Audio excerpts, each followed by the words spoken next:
हरे कृष्णा प्यारे भक्तों, राधे राधे। कैसे हो आप सभी? आशा करती हूँ आप सभी स्वस्थ होंगे, परम मंगलमय होंगे। प्यारे भक्तों, जैसा हमारा हिंदू धर्म के अनुसार गीता एक महान ग्रंथ है, एक सार है, हमारे विश्व का, सनातन का आधार है गीता। उसी प्रकार से महाभारत भी उस गीता की प्रदायिनी है, जिस महाभारत के दौरान ही हमें गीता का ज्ञान मिला। और इसी महाभारत काल में हमें बहुत कुछ ऐसा जानने को मिला जो जीवन से रिलेट करता है, जो जीवन में जिन गुणों को, जिन सदाचारों को उतारने की हमें आवश्यकता है, वो सभी गुण, वो सभी नियम हमें महाभारत के समय से या महाभारत से हमें सीखने मिलते हैं। छोटी सी चर्चा आज करेंगे इस विषय में कि महाभारत में पांडवों ने ऐसा कुछ क्या देखा था जिसे देखकर वो बहुत आश्चर्यचकित हुए और उन्होंने माधव से उस जो उन्होंने देखा उसका कारण पूछा, कलयुग से क्या रिलेट करता था जो उन्होंने देखा।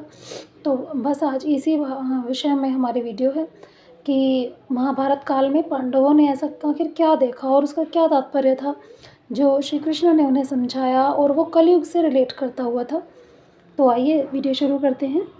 और बस वीडियो शुरू करने से पहले एक छोटी सी रिक्वेस्ट है आप सभी से, अगर आप चैनल पर नए हैं तो प्लीज़ चैनल को सब्सक्राइब कर लीजिएगा, बेल आइकन प्रेस कर दीजिएगा और साथ ही कमेंट सेक्शन में राधे राधे ज़रूर लिखकर हाजिरी लगाइएगा। आइए वीडियो शुरू करते हैं। तो जिस प्रकार से सतयुग में शिव, त्रेता में राम, द्वापर में श्री कृष्ण और कलिकाल में भगवान बुद्ध हिंदू धर्म के केंद्र में हैं, लेकिन श्री कृष्ण के धर्म को भूत, वर्तमान और भविष्य का धर्म बताया गया है। श्री कृष्ण का जीवन ही हर तरह से शिक्षा देने वाला है। महाभारत और गीता विश्व की अनुपम कृति है। महाभारत हिंदुओं का ही नहीं, समस्त मानव जाति का ग्रंथ है। इसे प्रत्येक मानव को एक अच्छी शिक्षा और मार्ग मिल सकता है। प्रत्येक मनुष्य को इसे अवश्य पढ़ना चाहिए। महाभारत में जीवन से जुड़ा ऐसा कोई भी विषय नहीं है जिसका वर्णन ना किया गया हो और जिसमें जीवन का कोई समाधान ना हो। महाभारत में देश, धर्म, न्याय, राजनीति, समाज, योग, युद्ध, परिवार, ज्ञान, विज्ञान, आध्यात्म, तकनीकी आदि समस्त विषयों का वर्णन है। वर्तमान युग में महाभारत के एक प्रसंग से आज का मानव बहुत कुछ सीख ले सकता है और यह प्रसंग उस वक्त का है जबकि पांचों पांडवों को वनवास हो गया था। वनवास जाने से पूर्व पांडवों ने श्री कृष्ण से कहा, हे कृष्ण, अभी यह द्वापर का अंत चल रहा है, आप हमें बताइए कि आने वाले कलयुग में कलिकाल की चाल या गति कैसी होगी, यह क्या होगा। श्री कृष्ण कहते हैं कि तुम पांचों भाई वन में जाओ और जो कुछ भी दिखे वह आकर मुझे बताओ, मैं तुम्हें उसका प्रभाव बताऊंगा। पांचों भाई वन में चले गए। वन में उन्होंने जो देखा उसको देखकर वे आश्चर्यचकित रह गए।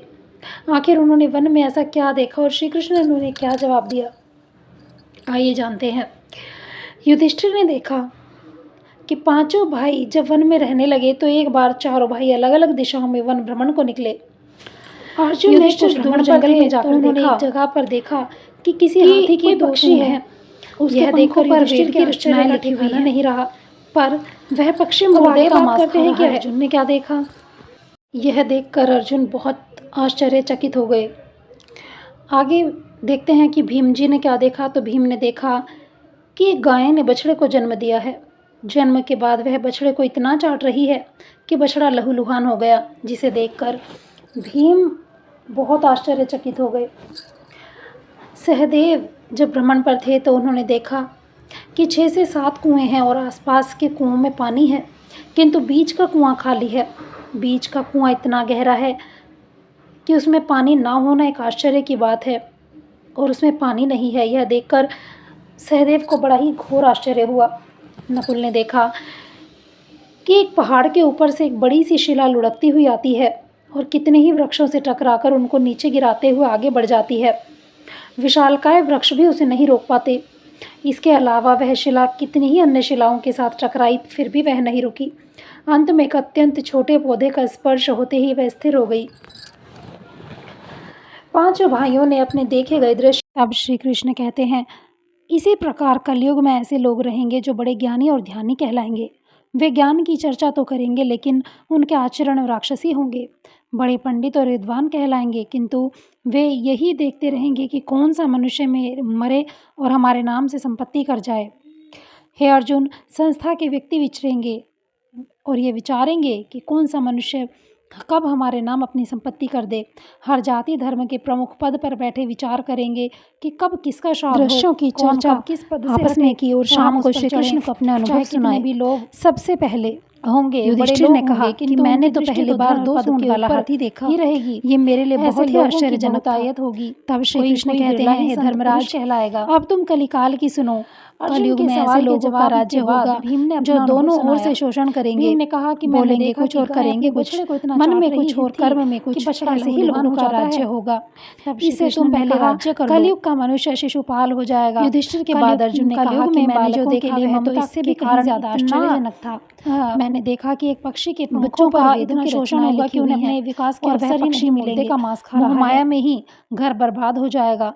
किसी का बेटा घर छोड़कर साधु बनेगा तो हजारों व्यक्ति दर्शन करेंगे, किंतु यदि अपना बेटा साधु बनता होगा तो रोएंगे कि मेरे बेटे का क्या होगा। इतनी सारी ममता होगी कि उसे मोहमाया और परिवार में ही बांध कर रखेंगे और उसका जीवन वहीं खत्म हो जाएगा। अंत में बेचारा अनाथ होकर मरेगा। वास्तव में लड़के तुम्हारे नहीं हैं, वे तो बहुओं की अमानत हैं। लड़कियां जमाइयों की अमानत हैं और तुम्हारा यह शरीर मृत्यु की अमानत है। तुम्हारी आत्मा परमात्मा की अमानत है। तुम अपने शाश्वत संबंध को जान लो बस।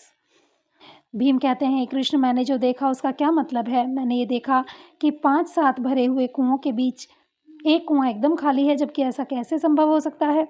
तब श्री कृष्ण कहते हैं, कलयुग में धनाढ्य लोग लड़के लड़की के विवाह में, मकान के उत्सव में, छोटे बड़े उत्सवों में तो लाखों रुपए खर्च कर देंगे, परंतु पड़ोस में ही यदि कोई भूखा प्यासा होगा तो यह नहीं देखेंगे कि उसका पेट भरा है या नहीं। उनका अपना ही सगा भूख से मर जाएगा और वे देखते रहेंगे। दूसरी ओर मौज, मदिरा, मांस भक्षण, सुंदरता और व्यसन में पैसे उड़ा देंगे, किंतु किसी के 2 आंसू पहुँचने में उनकी रुचि नहीं होगी। कहने का तात्पर्य यह है कि कलयुग में अन्न के भंडार तो होंगे, लेकिन लोग भूख से भी मरेंगे। सामने महलों बंगलों में ऐशो आराम चल रहे होंगे, लेकिन पास की झोंपड़ी में आदमी भूख से मर जाएगा। एक ही जगह पर असमानता अपने चरम पर होगी। सहदेव के बाद नकुल ने श्री कृष्ण को बताया कि मैंने भी एक आश्चर्य देखा।